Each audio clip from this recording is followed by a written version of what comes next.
Hi guys, welcome back to This Old Thing. I'm Jessie Sage, and today we're reading The Girl in the Centerfold by Surrey Marshe. We're going to be reading chapter 2 and 3, and possibly a little farther, just depending, maybe 4, depending how far we get, because some of the chapters are shorter than others. If you missed chapter 1 and you need to go back to the beginning, I'll put it down in the info box below, and I'll also put them all in a playlist so that you can just press play and just kind of listen through as we go. I also just did a chapter, chapter 1 discussion. So just a brief kind of overview of a couple of points that I had, and I'd love to know what you guys thought about chapter 1 as well. So that will be in the info box below as well. One quick little bit of housekeeping on this book is I just want to make sure that everyone understands that there is a trigger warning over this whole book, because there are a lot of things that are triggering in this book, and sometimes I don't know when they're coming up because sometimes they're just thrown out there quickly. It's not like a whole chapter about it. So I just want to make sure that everyone is aware of that, because I don't want anyone to be upset. But this is an upsetting book, so get ready. I'm not saying like, oh, it's super disturbing. It's just if you read about Playboy at all, it's a disturbing topic. So, oh, I also want to give a shout out to my shirt, which is one of my favorite things that I have. It is this Anna Nicole shirt, and it is from a rare collection by Primitive Skateboarding. The photo is by Daniela Federici, and was this shot at the Playboy Mansion? Maybe it was at her house. There's an off chance that this was actually shot at the mansion, but I think I might be wrong about that. But yeah, anyway, so let's get on to chapter 2. Let me get a sip of my tea before we get going.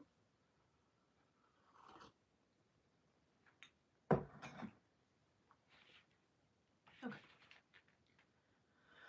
Chapter 2, Cos Cob.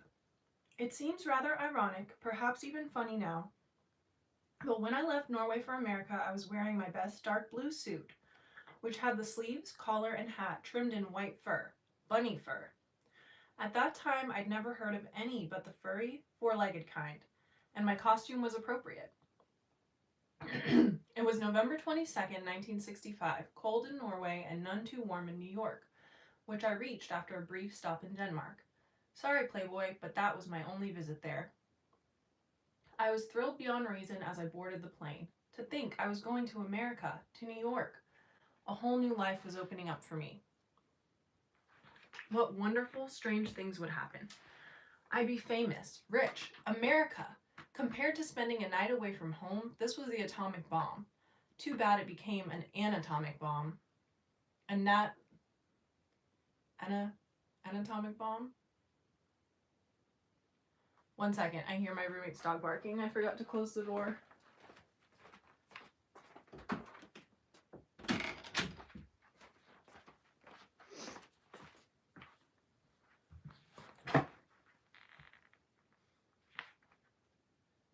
Okay, we're back. I was beyond reason. Looking back on that day, I must say I was gutty but dumb. First of all, I was just a few days past my 18th birthday. Second, I had no money. Of course, I didn't figure to need any. I had a job. Third, I was no expert in housework, the job I had, nor did I have any great enthusiasm for it. Fourth, I knew only 2 people in America. One was a young American student I'd met that summer. I promised to look him up in New York. The other was a Norwegian girl named Berit, who was a domestic in a home on Long Island. Like, I don't have to cough, and as soon as I start reading to you guys, I do.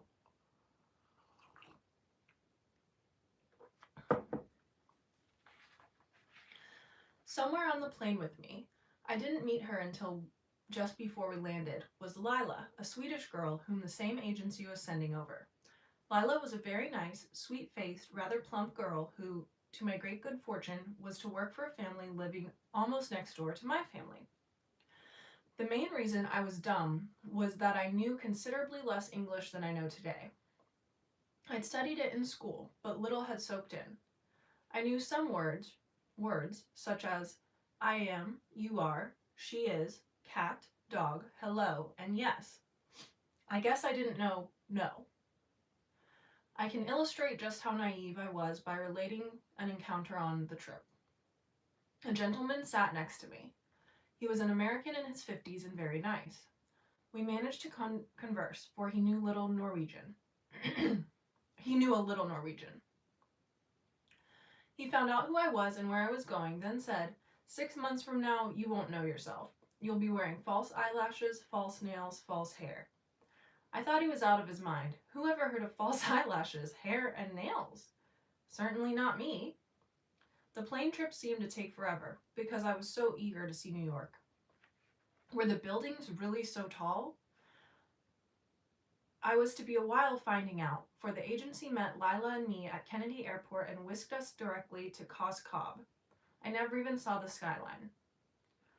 Cos Cob is a rather elegant ex-urban community just over the New York line in Connecticut. It is on the Long Island Sound and quite lovely, and many New York commuters live there. Myself, I've never been to Cos Cob. As in the case of Aalborg, Denmark, I'm lying again. My employers lived elsewhere in that general area. I've changed their hometown along with their names and other identifying facts to conceal who they are. This family never did me any harm, and I have no wish to cause them any embarrassment. Why Cos Cob? I just like the sound of it. To make a perhaps unparalleled statement of biographical fabrications, the Rich family consisted of Mr. Rich, 31, Mrs. Rich, 27, and their 2 darling children. Mr. Rich was, as they say, in business, or more accurately, his father was in business. He, meaning my employer, seemed pleasant enough, but I hardly ever saw him. I'm sure he worked hard, if only because the home in Cos Cob qualified as a contemporary Taj Mahal. Or so it seemed to me. It certainly was no 4-rooms farmhouse in Store Elvdal. Mrs. Rich, whom I didn't see a whole lot of either, was very pretty and very well dressed and very sophisticated. At least she kept her nose elevated a good bit. But I have no complaints about her. She really was very nice. Oh, there were a few things I wish might have been different. The uniform, for one. It had been provided for the previous maid. I believe her name was Kate Smith. Every time my mistress would see me, ballooned in white cotton to my ankles, she said, "Oh, I must get you a new uniform." She never did. Too bad, the old one would have made a marvelous parachute if the army ever wanted to airdrop a tank. My contract called for me to earn my airfare by working for a year. In addition, I received $25 a week spending money, with every Thursday and every other Sunday off. In return, I was to clean the house, make the beds, do the dishes, launder and iron the clothes, and cook some of the meals. My day began at 7 a.m. and ended at 9 p.m., if I wasn't babysitting, which was nearly every evening. I worked hard, but I didn't mind the housework. What did me in were Billy, 3, and Mary, 5. I don't wish to exaggerate, but if all American children are like these 2, the United States doesn't need H-bombs. Just drop your kids on Russia. Or just drop your kids on Russia. To illustrate, my first afternoon, Mrs. Rich instructed me in my duties. The most important thing is to get the children up and off to nursery school, she said. I nodded. The bus comes at 8 o'clock, so you get them up at 7, get them dressed, and feed them breakfast. I nodded. They usually eat cold cereal, but sometimes I give them hot cereal, oatmeal. Sometimes I make them pancakes, occasionally an egg. What could be simpler? Oh, these affluent Americans. Such a variety of foods. The next morning, I bounded from bed, eager to start my first day at work in the new world. The children were already awake. I started them dressing and ran to the kitchen to prepare breakfast. It was a cold, blustery, late November morning.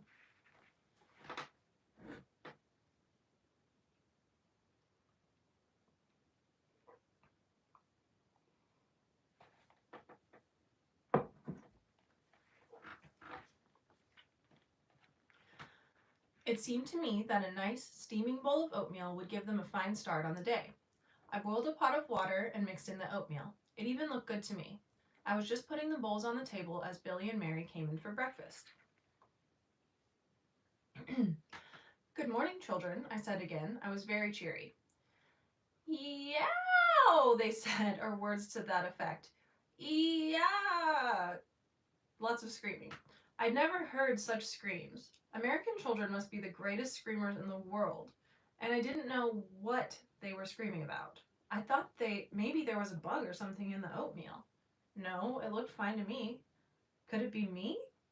I was sort of an apparition in my uniform. It didn't stop until Mrs. Rich ran in from her bedroom. What happened? Who's hurt? I tried to explain, but the children screamed, No one! No like! Mrs. Rich seemed to understand the problem. Oh dear. All right, children, be quiet. It'll be all right. Their noise stopped as abruptly as it began. What's wrong? I asked. She smiled. I'm afraid the children don't like your breakfast. Oh? It's oatmeal. It's good. She smiled again, much as if she were shaking hands with a chicken plucker. I'm sure it is, but you see, the children don't want oatmeal. She shook her head. It's my fault. I forgot to tell you to ask the children what they want for breakfast. Ask? Children? But I forced a smile, nodded that I understood, and she left the kitchen. It was difficult for me to accept that children got to choose breakfast, but I shrugged, smiled, and asked what they wanted for breakfast. Cereal. Fine. I went to the cupboard and flung it open. I had never seen so much cereal. There were at least a dozen different brands. What would you like? No answer. They were two faces in the candy store window. I smiled. How about some nice cornflakes? They shook their head. No cornflakes. Puffed rice? Wouldn't that be nice? No puffed rice. Alphabets? Not that either. Cheerios? Sugar Pops? Trix? Captain Crunch? Frosty-Os?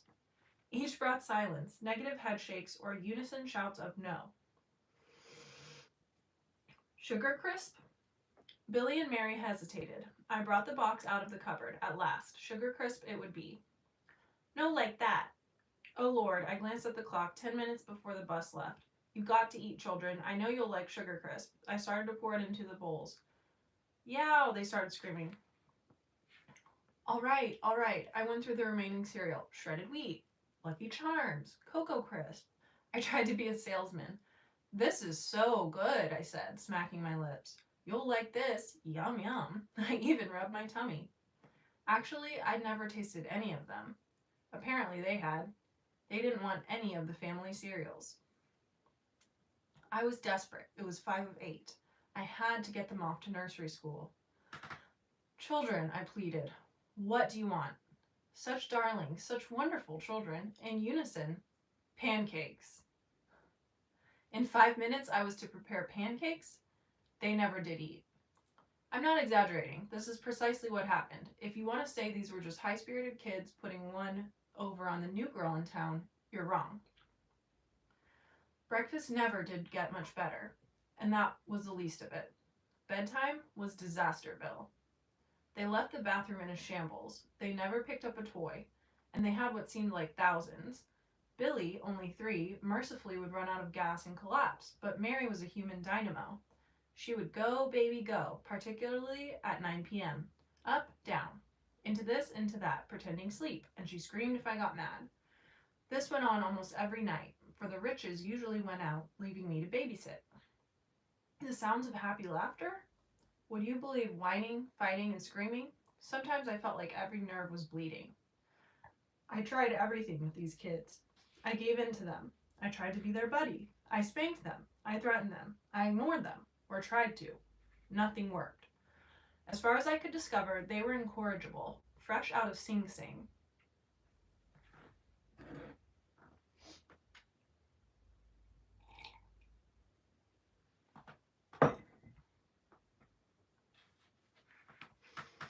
There were times when I thought I'd blow my mind. I felt totally trapped, sentenced to a year's servitude with 2 diabolical dwarfs. They couldn't be children.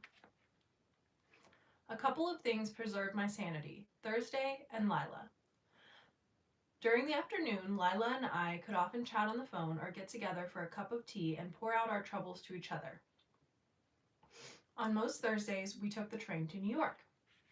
The first time we went, we did the usual tourist bit: Empire State Building, Rockefeller Center, window shopping, gawking at tall buildings. By the second visit, Lila and I both wanted some fun. We were domesticated to death. We wanted to be around people our own age, preferably those who spoke a familiar tongue. From Berit, the Norwegian girl on Long Island, we got the name of the Lorelei. It was a German restaurant, she said, but lots of Scandinavians went there. Our efforts to find the Lorelei prove how naive Lila and I were. In Oslo, if you want to locate a restaurant, you ask somebody. They tell you. So when we got out of Grand Central onto 42nd Street, we asked some people where the Lorelei was. Mostly, they looked at us like we were crazy. Finally, a cop said he thought it was on 52nd Street. We took a cab there. After trudging along for a while, we were unable to find the Lorelei. We started asking people again, but only got shrugs, head shakes, and I don't knows. You might ask why we didn't look in the phone book. Simple, we didn't think of it. Finally, after a long time, we happened upon a German couple. They knew the Lorelei. 86th Street between 2nd and 3rd Avenues, and so it was at last.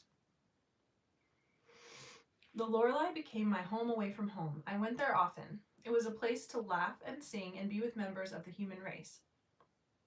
I had one other diversion, Freddie. He was the tourist I had met in Oslo that summer. We had held hands and exchanged letters, and I liked him a lot. He had met my plane when I landed in New York, and we met again on one of my early Thursdays. Freddie was a law student and very busy in school. Columbia, I guess. He came from a good family who didn't approve of me or his seeing me. But I didn't care. I adored Freddie. He was very handsome and had a beautiful body, and he was very nice to me. I was in love, or thought I was. 6 days a week I was so lonely. On the 7th was Freddie. He talked, and I listened to the sound of his voice. He took me to the Lorelei, and we had fun. We also went to bed. I don't remember much about the sexual part of our relationship. I know I felt that everything about Freddie, just knowing him and loving him, was a great adventure. And sex was part of the adventure. I just let it happen. I didn't struggle or protest. Oh, I was scared, but I was also tired of virginity. There had been so much fuss about it from my parents and all my friends in Oslo, I wanted to get it over with. And Freddie was so nice, and I loved him. In books and movies, the first time is supposed to be so great. Looking back on it, I can say that Freddie wasn't very experienced, and I sure wasn't. All I can say about the first and the several times it followed is that it was all dreadfully dull. I saw Freddie about once a week for a couple of months. Once he came up to Cos Cob to visit me while I was babysitting. But Freddie and I just drifted apart. Law students are busy, I guess. Lila, Freddie, the Lorelei, and Thursday. That's about all there was in my life. I'd come to America expectantly. A great adventure was to unfold. Instead, I got little tastes of it 1 day a week, and 6 days of Billy and Mary. I began to break down, awakening each morning to dread the tantrums, the screams, the crises, the futility of the day. I was on edge all the time. I cried more than I ever had in my life. I know I shouldn't blame the children. I know that at age 18, I should have been able to control 3- and 5-year-old children. I know it must be some defect in my character, but liking children, I could see these two only as monsters. I didn't understand them at all. The end came in February 1966, less than 3 months after I arrived in Cos Cob. The Riches went on a cruise, leaving me with the children. An elderly woman was hired to help with the cooking and housework. She was the last straw. She never stopped talking, ranting constantly in a whiny voice about all the misfortunes life had brought her. I couldn't escape her voice. I held my hands over my ears, and still her voice came through. She, together with the children, who decided Old Home Week had arrived at last now that their parents were away, were too much. I felt like I was being burned at the stake. But what could I do? I had a contract. I couldn't leave. Where would I go if I did? On my Thursday escape to the Lorelei, I met Larry, who listened to my woes. He insisted there must be some way out. He had a lawyer friend he'd talked to. Early the next week he called. The lawyer had said I didn't have to stay, and Larry knew 2 Swedish girls I could move in with. He'd drive up and bring me back into the city. I went. It was evening when I arrived in Manhattan with Larry, and it seemed there was a hitch. The 2 Swedish girls wouldn't be ready for me until the next day. He'd have to put me up in a hotel for the night. I'm afraid he got his directions missed. We went up into a hotel on the west side, all right, but then I was expected to go down on the bed. I protested. I didn't want to. He insisted. He was helping me. He'd found me a place to live, and why not? And what was wrong? I felt I had no other place to go, so... The next day, when I moved in with the girls, I discovered they had been expecting me the night before. Good old Larry. True blue Larry. I stayed with the girls 2 weeks, then moved into a residence hotel on 94th Street. Shortly after I left Cos Cob, I reported into the agency which had hired me, fully expecting that they would try to force me to return, which I wasn't about to do. To my surprise, the woman at the agency was sympathetic. "You're the 5th girl who's left them," she said. My flight from Cos Cob did have some repercussions. Mrs. Rich hired a detective to find me. Eventually it was agreed I should reimburse them for my airfare, and I did pay them some money. My next job was a domestic with a family on Manhattan's west side. They were a nice couple who both worked. Their son, 3 years old, was a quiet little boy.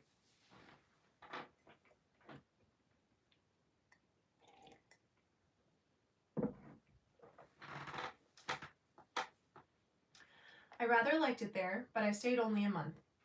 In March, one of my dates took me to the Flick, an ice cream parlor in the East 50s. The manager asked me if I'd like a job as a waitress. I took it. As a waitress in the Flick, I wore red leotards, red net stockings, red high-heel shoes, and a straw hat, also red. On a good day, I could make about $20 a day in wages and tips, which was more money than I'd yet seen in this land of opportunity. I sort of enjoyed the job.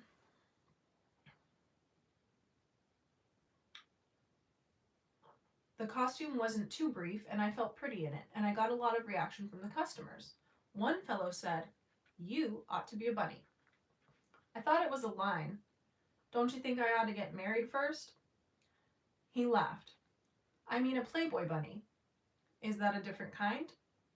"You mean you've never heard of Playboy? Bunnies?" Should I have? He was astounded, shaking his head in disbelief. "Playboy's an American magazine. You must have seen it. It's the one with the nude girl in the centerfold." Suddenly I remembered. I'd gone to a party at a fellow's apartment in Oslo.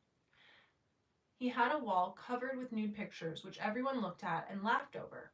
He said they came from Playboy.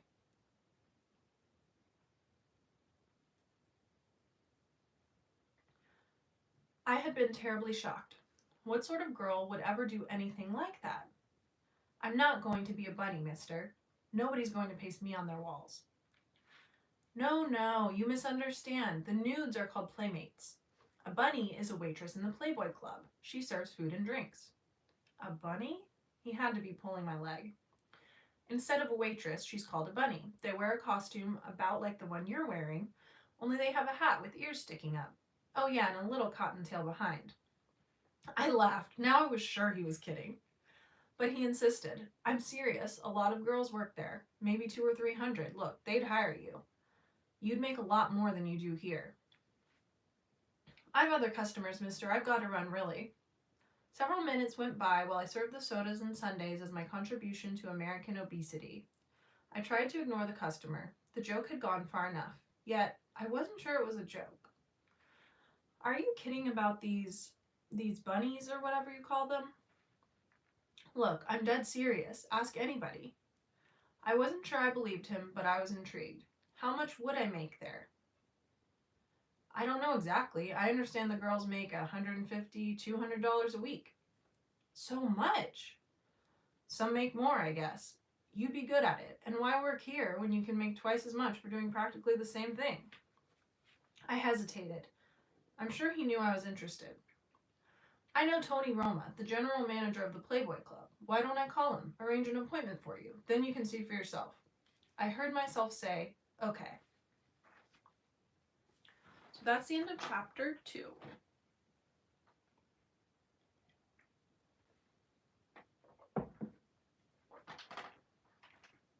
My candle just started making sounds. I hope you guys can't hear that. All right, chapter 3. Bunny Solveig. Tony Roma, the general manager of the New York Playboy Club, was a man of about 45. He was of Italian extraction, with dark, wavy hair, fairly tall, with a trim physique.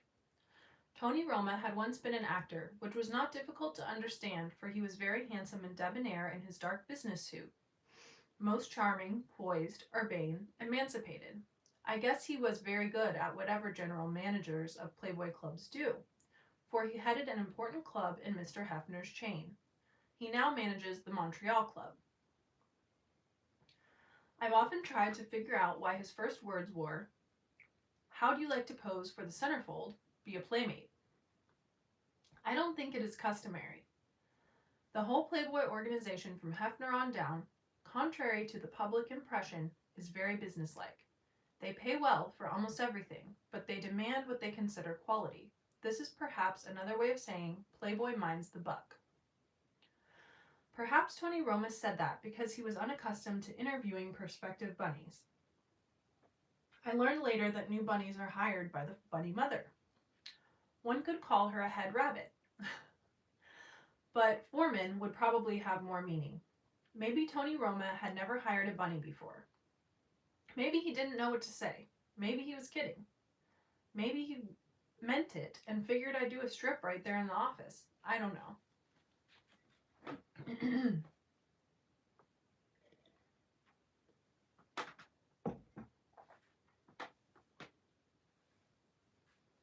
Is this the Tony Roma from the steak house? It might be a temptation for some in that situation to assume they were so gorgeous that receiving such a proposal was merely inevitable. I've never felt that way myself. I know beautiful girls who think of themselves as ugly and are constantly needing to have their beauty proved to them. And I know beautiful girls who think of themselves as absolutely stunning. You poor wretch. I've always been rather pragmatic about myself. I'm pretty, but no particular beauty. I've recently cut my hair short, but until then I'd always worn it rather long. Natural blondes with long hair, fair skin, and blue eyes are usually attractive. In my case, I think my chin is a little weak and my cheeks a bit cherubic. I wouldn't mind if those features were improved, nor do I think I have a particularly great figure. I'm a little thing, 5'2", 98 pounds, 35, 23, 34, and not very big anywhere. I never could figure out what I was doing in a magazine that glorifies boobies. I never felt like entering any contests. I'd prove it by giving my cup size, but I really don't know it. I seldom wear a bra. I've never needed one, and who wants to wear a harness? I like my freedom. At the same time, I'm not going to put myself down. I know men usually find me attractive and desirable, and women don't. I swear I don't do anything to get either reaction, but it happens. It happens. So, I don't know why Tony Roma said, "How do you like to pose for the Centerfold? Be a Playmate." I said, "Absolutely not," stood up and started to walk out of his office. "Wait," he said, "you don't have to be a Playmate. I just thought you might like to. If you want to be a bunny, sit down. We'll talk about it." He seemed amused. Reluctantly, distrustfully, I sat down. When I said absolutely, I meant positively. I was not being coy. The idea of posing in the nude was totally repugnant to me. All I could think of was the pin-ups on the wall in Oslo and the consternation that any girl had done it. You'd have to be a prostitute or a professional stripper or a slut or sick to do it. Oh, I know, by some standards I was already one of those, but those standards aren't my standards. One of the widest chasms in the generation gap, whether in Norway or in America, is the concept of what used to be called the fallen woman. The idea that a girl is either a virgin or a whore. It just isn't so. I've already mentioned 2 different men. At the time I was dating the third, George. I wasn't in love with George, but he fascinated me. George had money, or his father did. George had a swanky apartment with maid service, a new car, a closet full of suits, bar, hi-fi, everything. He lived like Hollywood.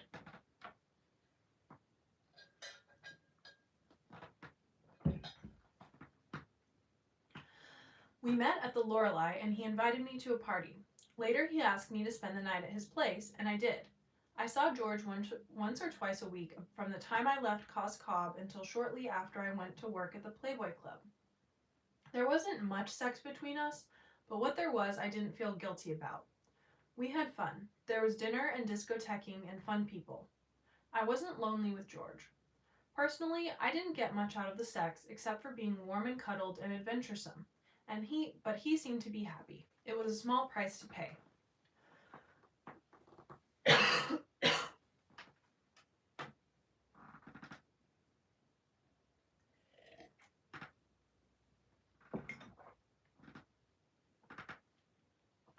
My point is that being no longer virginal didn't mean I'd lost all sense of values.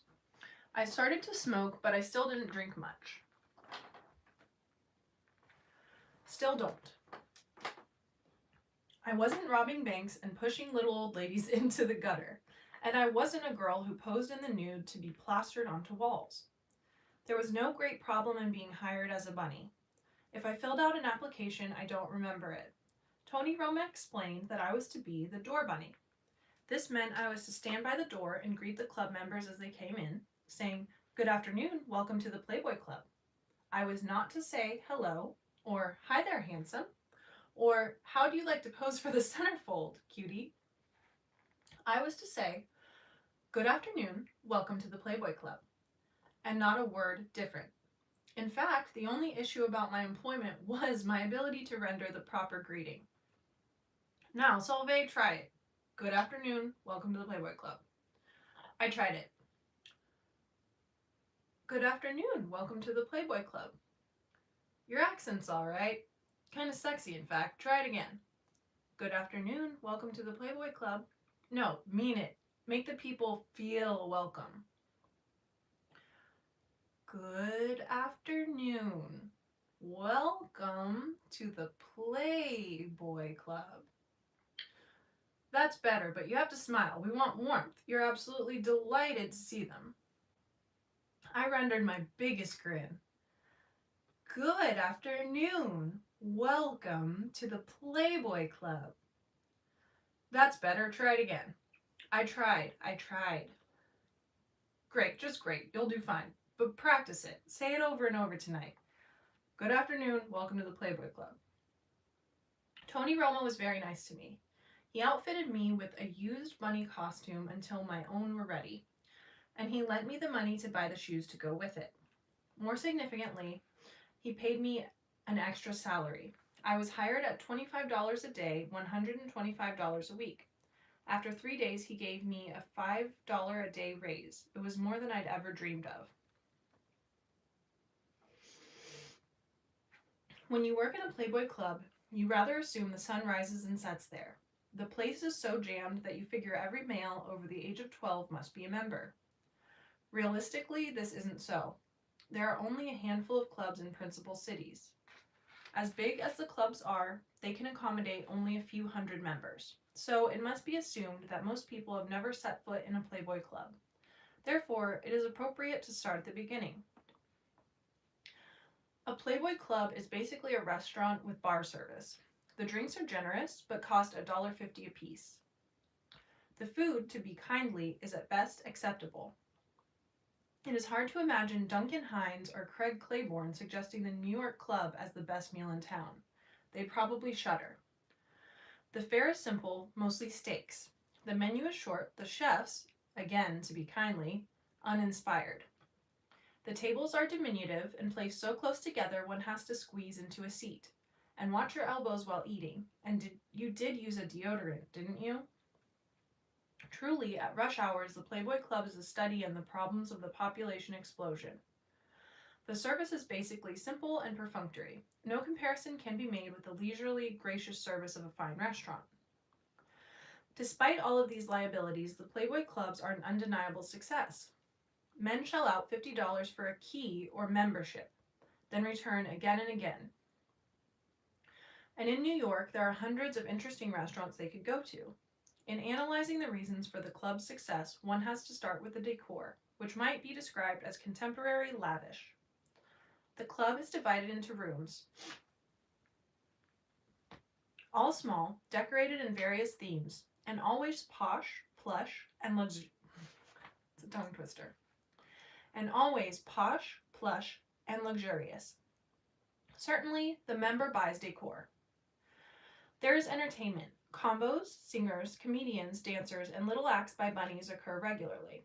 Most are good, some first rate. And all the clubs except the New York and Atlanta clubs, where the liquor boards do not permit it, patrons can occasionally dance with a bunny, within limits.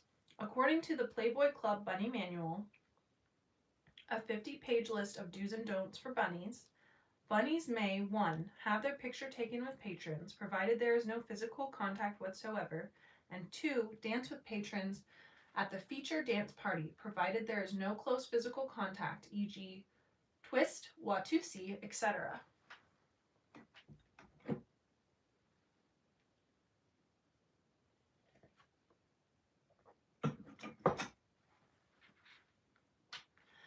So, drinking, dancing, and being entertained, perhaps the patrons have fun. But it seems to me that a lot of places have that. More likely reason for success of the clubs is the success of Playboy magazine. The Playboy Club, it seems to me, is merely a physical extension of the Playboy fantasy. When the member enters, he figuratively carries Playboy in with him. He becomes what Playboy says a Playboy is. Sophisticated, urbane, emancipated, fun-loving, a wee bit wicked. For an hour or two, he is living in a fantasy land of gorgeous, willing women, celebrities, the jet set, wine, women, song, and 23 skidoo. The whole atmosphere of Playboy rubs off, and the patron, whether male or female, feels very with it. But the vital ingredient of the Playboy clubs are the bunnies. If the bunnies were removed and waiters in white jackets substituted, the whole system would collapse. It may be argued that the bunny is just a waitress serving food and drink, just like tens of thousands of other hash slingers. But it isn't so. The Bunny Manual contains a section entitled, "What is a Bunny?" It is illuminating. Playboy would have you imagine yourself at a very elegant, sophisticated cocktail party where you are about to meet the most beautiful girl you've ever seen. To your surprise, she is not reserved or aloof. She gives you a big, sincere smile and says, "Hi, my name is Pat." It is the same disarming experience that charms members and guests whenever they are greeted by a Playboy bunny. A bunny is beautiful and desirable, but she is also warm, friendly, nice young lady. She expects to like the people she meets, and she expects them to like her. She is projecting what we term the bunny image, and that's from the Bunny Manual. Consider the customer. From the moment he enters, his eye is constantly affixed upon really remarkably attractive girls. All young, all desirable, and all dressed in an outfit cunningly designed to accentuate and then reveal a deep cleavage and half her hindy. She smiles at him, says, "I'm Bunny Pat," or whatever her name is, and comes around regularly to cater to his every wish and comfort. The result, I submit, is instant fantasy. What male, and that includes college boys and octogenarians, priests and bon vivants, would not be flattered to have a gorgeous girl caring just for him, exposing most of herself to him, being available for his admiration and stimulation? And he has safety. He doesn't have to do anything. He doesn't have to touch her, feed her a line, prove his bedsmanship. Without doing anything but breathing and keeping his eyes open, he gets an injection of virility, masculinity, urbanity, and fantasy. She did seem to like me. Wouldn't it be something to have a girl like that? The bunny is the walking representation of the Playboy fantasy. Look, don't touch. Enjoy her, make use of her. That's all she wants. She is there for no other purpose. Your admiration, your enjoyment, your presence are all she asks. Nothing is demanded of you. Nothing at all. You're a man, a whole man. Dream, man, dream. The bunny fantasy is no accident. It is calculated to the nth degree. The bunny manual spells this out in spades. Everything she says or does is carefully prescribed. For example, Rule 521.1.3 of the Bunny Manual, the proper approach, commands the bunny to, quote, use the assurance phrase, "I'll be with you in a moment, sir," smile, and introduce herself with a standard bunny introduction. "Good evening, I'm your bunny name. May I see the member's key, please?" The bunny must record this information on the check along with the date, the number of guests, and her station number and name. And then she is to ask, "Is the key listed under your name, sir?" If the fellow says yes, she gets his full name, last name first, and makes sure she has the correct spelling. If the patron says no, she is to ask, "Under whose name is this key listed, please?" Then write that as well as the name of the person using the key. Next she says, "Now, I'll be happy to take your order," remembering always to ask for ladies' orders first.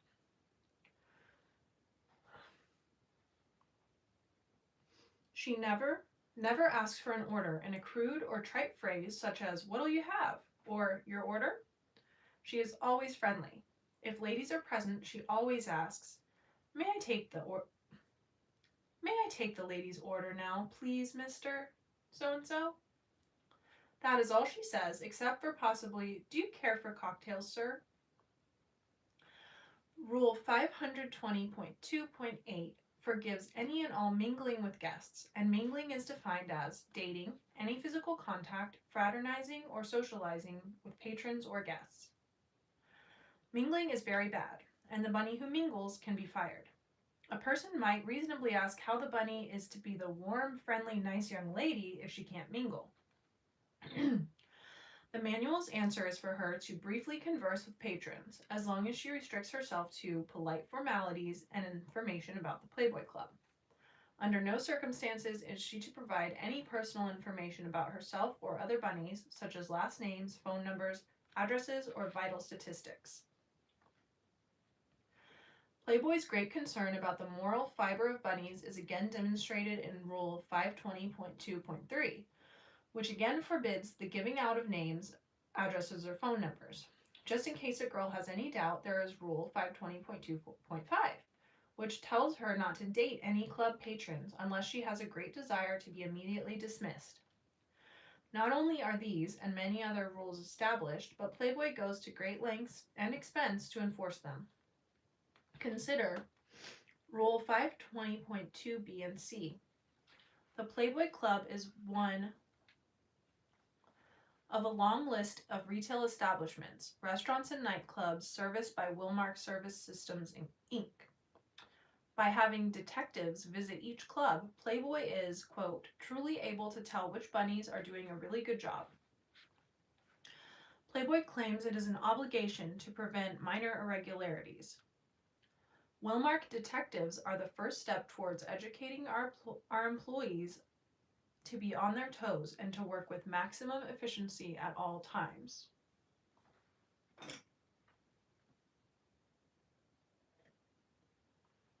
C. You should know and constantly remember that Wilmark staff members will do everything possible to test the merit and mettle of our bunnies. They tempt the unwary to break rules and strain a girl's good disposition. Heavens to Betsy, they will try to date bunnies. How awful! But if a bunny is cheerful, kind, obedient, efficient, resourceful, kind to animals, and a militant non-mingler, she need not be concerned that she is, quote, from time to time being shopped by a Wilmark Service System representative. Shopped? Why such rules? Why instruct a bunny in exactly what she is to say and do? Why limit mingling, prohibit physical contact, and forbid dating anyone who has ever set foot in a Playboy Club? What harm would be done? The supposedly high-class clientele of the club ought to make excellent beaux and husbands. The airlines, which also make use of pretty girls to attract and serve customers, put no such restrictions on stewardesses.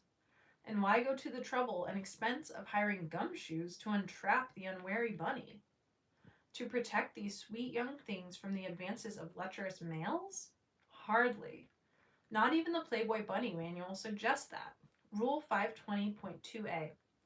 The rules and regulations in this booklet have been designed to make absolutely sure that Playboy Club bunnies will always enjoy excellent reputations and that one or two bad apples will not spoil the good names of a great many fine young ladies.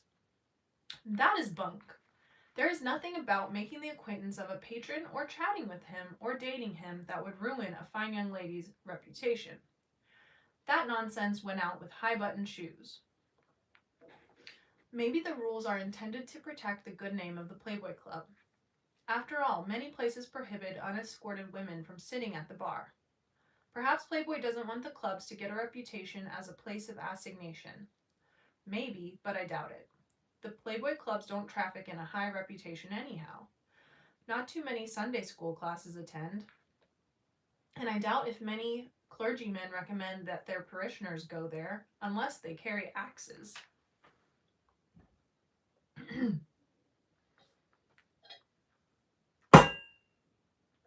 Oops, sorry guys.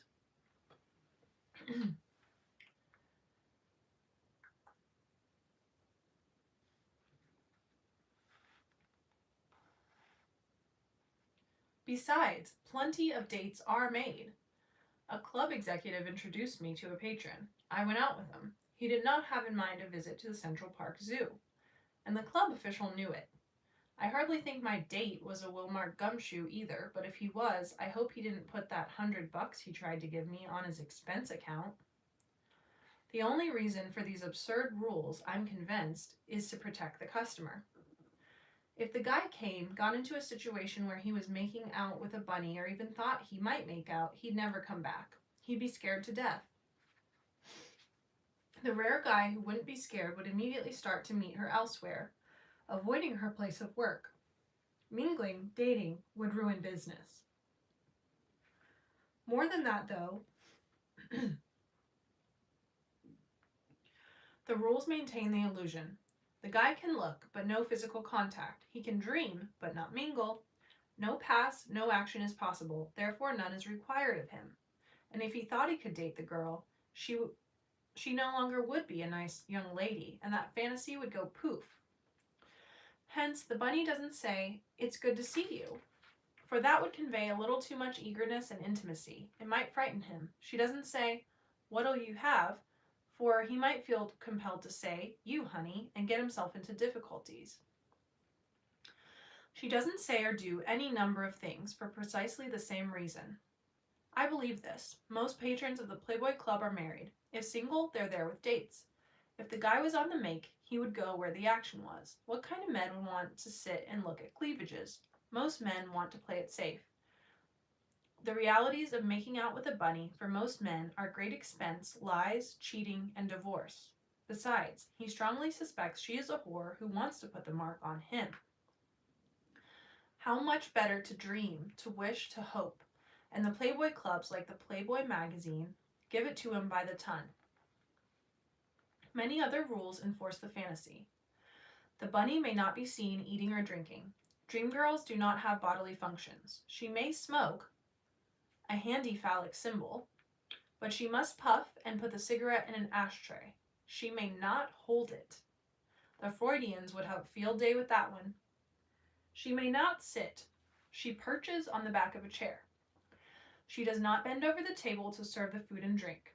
She does the bunny dip by, according to the manual, arching her back as much as possible, then bending the knees to whatever degree is necessary, raising the left heel as you bend the knees. Why such an awkward stance? The common assumption is that the bunny dip is necessary lest the girl's boobies fall out of her costume. Perhaps in a few rare cases, but the real reason, I believe, is to keep the bunny from too close proximity to the customer. It changes their relationship. He might bolt. The bunny is always gorgeous. Her hair, makeup, nails, costume are always to be perfect. If they are not, she is penalized. Appearance is important to the fantasy. Whoever dreamed about a sloppy girl? But the key to the image is the costume.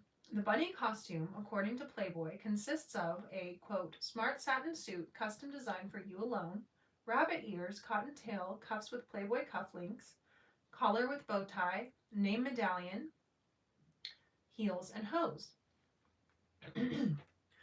Your bunny costumes and accessories are furnished to you by the Playboy Club,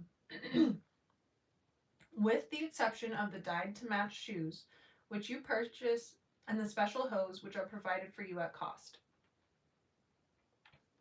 From the eye point of Playboy and the customer, the bunny costume is sheer genius. The body of the costume consists of one piece which you step into.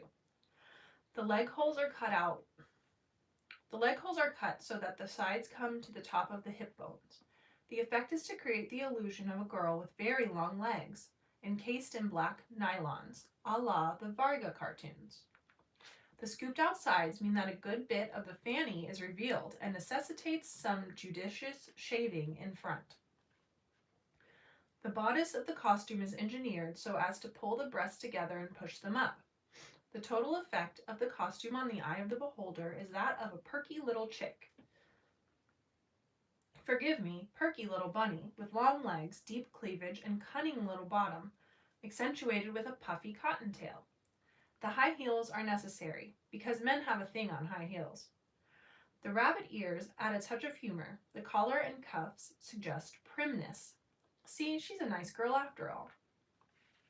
The effect of the leggy, bosomy, bottomy girl on men is perfect. They are excited by her, but not shocked. If Hefner had put the bunnies in bikinis or left them topless, the effect would have been negative. She would have become a tramp, an available tramp. Men would have been scared, business lousy. This way, he gets to look at the top halves of a lot of bosoms, the sides of many derrieres, and a forest of gams. And it all comes out nice and naughty. The costume, mine were pink and powder blue. May be great for Playboy and the patrons, but it is hell for the girls. As far as I'm concerned, the costume is a mid-20th century Iron Maiden. It is basically a corset. It has stays built into it like Grandma used to wear. They squeeze you in at the waist and push your tummy both up into your chest and down into your hips. Since I hate to wear a bra or girdle, the bunny costume was torture for me. But being constantly corseted was the least of it. The bunny costume is rigid. It doesn't move. You have to move to fit it. If I stood up straight with my shoulders back as I was taught, I didn't fill the bra cups. Girls will understand this, but men may not. You see, when a girl stands up straight, it pulls her breasts up and flattens them a little. It looks nice, but not in the bunny costume. There are the rigid cups standing out there half filled. So I had to stand with my shoulders slumped forward so my breast would sag into the cups. Just try standing for 8 hours, shoulders forward, waist pinched in so your rear end sticks out, and wearing 4-inch heels. Oh, did I get backaches? I know many girls did. There's also the problem of exposure. There are laces on the sides of the costumes to regulate the amount of hip exposed. I tried to keep mine below the hip bone. It was more comfortable. Some girls wore them higher, letting the stays ride on the bone. But then they had the exposure problem. A lot of people think girls' breasts fall out. Not really. Only the bosomy girls have a problem. The bunny at the gift counter was one. She was always pulling and tugging at her costume. Despite all her efforts, a boobie would pop out every so often. She did a brisk business. Most girls are not bosomy, nor do they need to be. The costume, together with some padding, creates the illusion of breasts. In general, just about any girl could wear the costume. She could be flat, but not fat.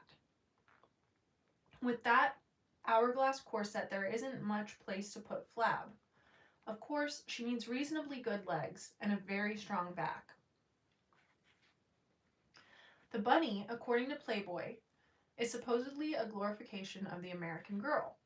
As the manual puts it, Rule 520.1, indeed, the bunny is so much a glorification of the American girl, in the tradition of the famous Ziegfeld girl, that the word bunny has become a synonym for a beautiful and glamorous young lady. Really now. In truth, the whole bunny bit is a denial of femininity and a repudiation of the American girl. Her figure, no matter how perfect, is not good enough. The legs have to be made longer by including the hip. The waist has to be pinched in smaller, the bosom pulled in and pushed up and padded out. The words, she says, have to be limited, as if she were Chatty Cathy with a record inside. Her actions have to be curtailed so that she has no bodily functions and little proximity. The result is an utterly phony creation of Hugh Hefner, a mindless, emotionless robot who doesn't even look like a girl. That Hefner and Playboy consider this creature a synonym for a beautiful and glamorous young lady, and that so many American men and women agree with him is, well, let's just say that I find it difficult to understand. That the creation of this phony little zero is hard on the real girl, including both wearing the Iron Maiden and acting like your head is full of lead, and that nobody much gives a damn about it is, well, let's say somebody ought to have a long chat with his head shrinker about why he really hates women. If the bunny is truly the glorification of the American girl, if what is desirable is not true femininity and honest sexiness, but fantasy, then the sophisticated, urbane, emancipated American male deserves what he gets. I admit that the way I feel about being a bunny now is not the way I felt in the beginning. For the first couple of months, I was sure I was one of the chosen, the apex of glamour, one of the most desirable and beautiful women in the world. Turned on, one of the beautiful people. At last, I was having a real adventure in the new world. I was so excited.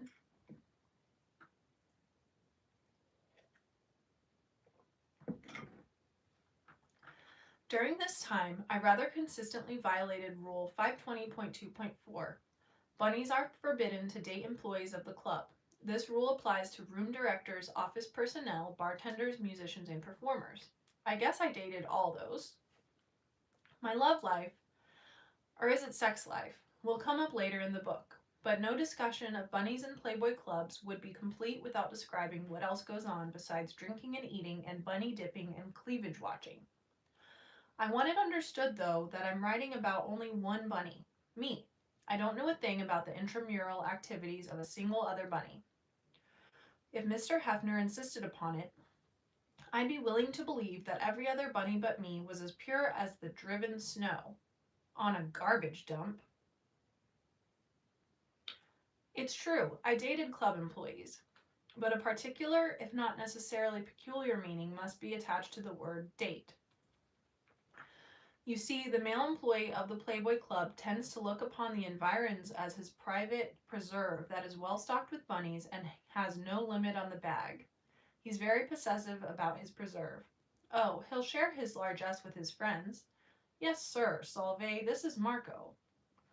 But he wants it clearly understood from whom such generosity stems.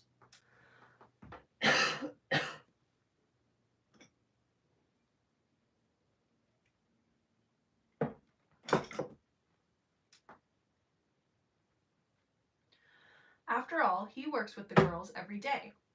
He knows them well. They have a common bond of gripes. He has the proximity denied the patron. Why not take advantage of it? Why not, indeed? The problem of the male Playboy Club employee, or maybe it's the girl's problem, is that he, more than anyone else, is a victim of the fantasy. He's the prototype of the Playboy.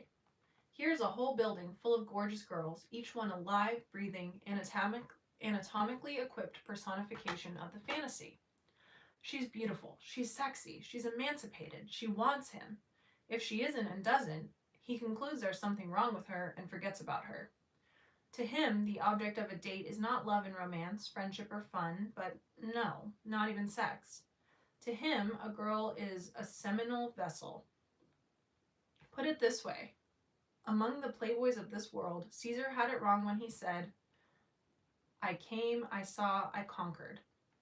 To a playboy, it's I saw, I conquered, I came. Is any girl born knowing this? I sure wasn't. But whatever else might be said about me, I learned. I got to be an expert on Playboy types. For the first couple of months, when I was a beautiful people, I thought Playboys were the whole bag. I figured I was really with it. my mistake was, oh, never mind, let's just leave this subject for now. After a couple of months, my excitement began to be replaced by something else. I was a door bunny. From 11:15 a.m. until 7:45 p.m., with one 45-minute break, I stood by the door. I could also perch on a stool, greeted customers, smiled, and said, "Good afternoon. Welcome to the Playboy Club." That's it. That's all. Nothing else. I was the first bunny seen when the guy entered the door. "Good afternoon. Welcome to the Playboy Club." There were predictable reactions. If it was the guy's first visit to a club, he stared at my boobies like a bride peering at a hope chest. Then he'd look me in the eye, trying to act as though that much cleavage was a common event in his eyesight. If he was a regular customer, he'd make a quick check to see if the boobies were still there, then feel absolutely compelled to make some terribly witty remark like, "Well, I see you're still here, Solveig," or "You're in great shape today, Solveig." Referring to me by name was a prerequisite. After all, he was one of the beautiful people too. I used to stand there by the door, feet aching, back killing me, forcing a smile, and saying, "Good afternoon, welcome to the Playboy Club." I thought I'd blow my mind. I have a low threshold of boredom anyhow, and this was the most stultifying occupation imaginable. My only diversion was to answer the phone. I was to say, "Hello, this is the Playboy Club." But I'd get so mentally blank, so mechanical, that I'd get my wires crossed and give the telephone greeting at the door and the door speech on the phone. Ring-a-ling. "Good afternoon, welcome to the Playboy Club." I felt like an empty-headed nothing, a thing on exhibition, going nowhere, doing nothing. At Cos Cob, I felt trapped by two demoniacal youngsters. Now I was trapped again by something worse. Dull, deadly, deadening boredom. Aside from the nothingness of the activity, there is another reason why I, at least, found it hard to be a bunny. Playboy is a hard outfit to work for. There is a holier-than-thou attitude, a sanctimoniousness, a self-consciousness, as if Playboy alone possesses the Holy Grail. Made of skin, I guess. It is this quality, rather than the rules themselves, which make being a bunny a little hard to stomach. Some examples from the manual will show this. Rule 520.4, hours. All bunnies work an 8-hour shift unless instructed otherwise. They are to be exactly on time with costume flawlessly arranged. Rule 520.4.1, time cards. In those clubs where we have time cards, bunnies are responsible for punching in their own time cards when properly costumed and ready to go to work. A bunny may not punch in before she is ready to go on the floor. No bunny is permitted to punch in or out for another bunny, even if that bunny is standing at her side. "I'm sorry, I didn't quite get that. What do I do with the card after I punch it?" Rule 520.4.3, breaks. Bunnies are to take breaks only when authorized and only with full knowledge of the room director and lobby director.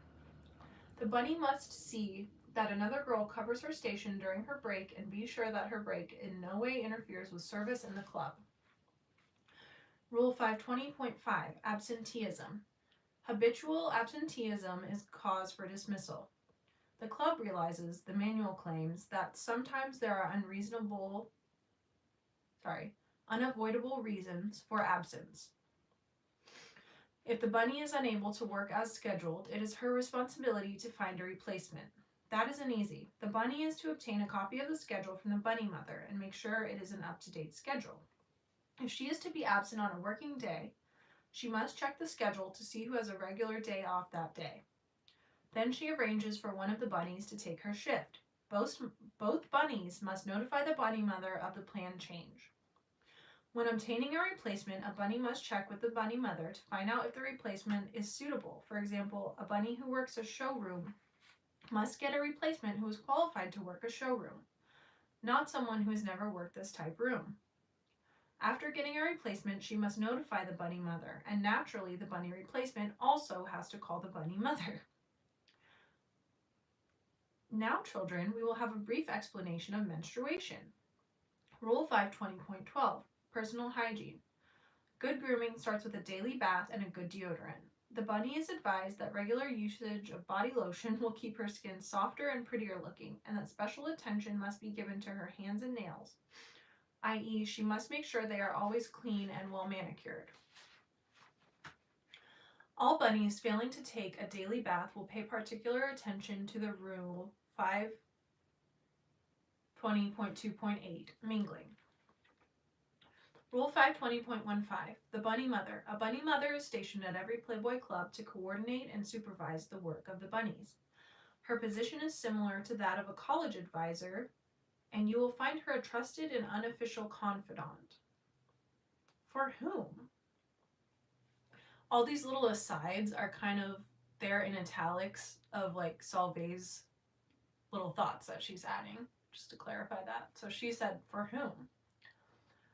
Rule 520.16, dressing room conduct.